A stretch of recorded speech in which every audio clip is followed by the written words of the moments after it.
शक्ति चाहिए तो ज्ञान हासिल करो, और सम्मान अगर चाहिए तो अपना चरित्र अच्छा करो। दोस्तों, यह कहानी एक दिव्यांग राजा की है जिसके राज्य में कोई भी परेशानी या समस्या नहीं थी। सभी लोग उस राजा से बहुत खुश थे और ऊपर वाले से धन्यवाद करते थे कि इतने अच्छे राजा को उनकी जिंदगी में भेजे। वह राजा दिव्यांग था, उसकी एक आंख नहीं थी और एक पैर नहीं था, लेकिन फिर भी राजा को इस बात का कोई भी मलाल नहीं था। एक दिन राजा अपने महल के गलियारे में घूमते हुए अपने पूर्वजों की तस्वीर को देख रहा था और सोच रहा था कि मेरे पिताजी इतने सूर्यवीर थे, उनके पिताजी इतने सूर्यवीर थे, हमें इतने शूरवीर खानदान में जन्म लेने का मौका मिला।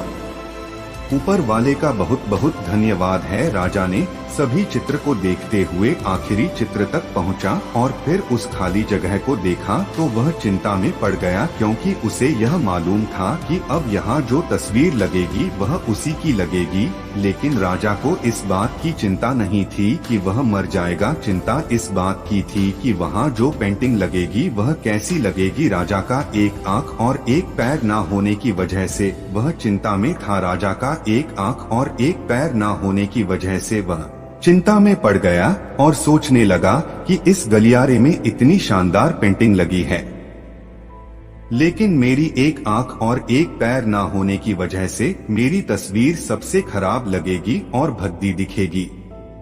राजा ने सोचा कि मेरे मरने के बाद पता नहीं कैसी पेंटिंग बनेगी, और क्यों ना मैं अपने जीते जी ही एक शानदार पेंटिंग बनवाऊं ताकि मुझे सुकून मिल जाए कि यहाँ मेरी अच्छी पेंटिंग लगेगी। अब उस राज्य में ऐलान करवा दिया गया और सभी पेंटर को बुलाया गया और कहा गया कि जो भी पेंटर राजा का शानदार पेंटिंग बनाएगा उसे शानदार इनाम मिलेगा।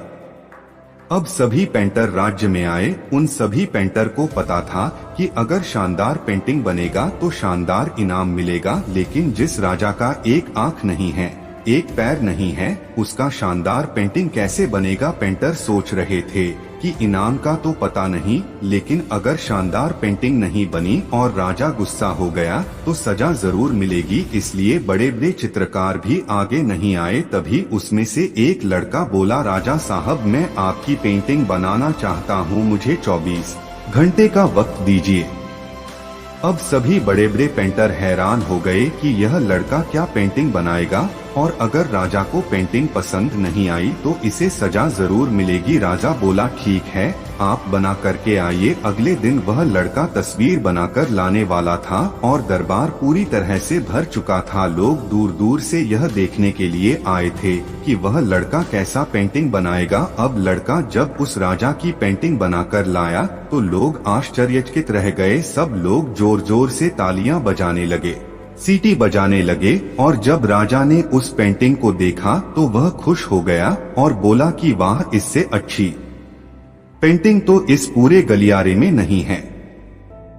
राजा ने उस लड़के को बहुत सारा इनाम दिया। अब आप सोच रहे होंगे कि उस राजा की क्या पेंटिंग बनी होगी जिसकी एक आंख नहीं है और एक पैर नहीं है, कैसा पेंटिंग बना होगा। और उस तस्वीर में लड़के ने राजा को एक घोड़े पर सवार किया था। एक साइड से उस राजा का एक पैर दिखा रहा था और राजा तीरंदाजी करते हुए निशाना लगा रहा था, और निशाना लगाते वक्त एक आंख बंद हो जाती है, और उस लड़के ने उस राजा की वही आंख बंद की थी जो राजा के पास नहीं थी। इस तरह से उस लड़के ने राजा को निशाना लगाते हुए घोड़े के ऊपर सवार दिखाया, जिससे एक आंख बंद और एक ही पैर दिखाया, और इतना शानदार पेंटिंग बनाया था कि वह अब तक की सबसे सर्वश्रेष्ठ पेंटिंग थी। उस लड़के के सामने भी चुनौती थी, संकट था, लेकिन उसने सकारात्मक का साथ नहीं छोड़ा। जिंदगी में आप जिस भी मुकाम पर हो, जिस भी संकट में फंस जाए, जिस भी स्थिति में हो, अगर आपने सकारात्मक का साथ कभी नहीं छोड़ा तो यकीन मानिए आप उस संकट से बाहर निकल आएंगे।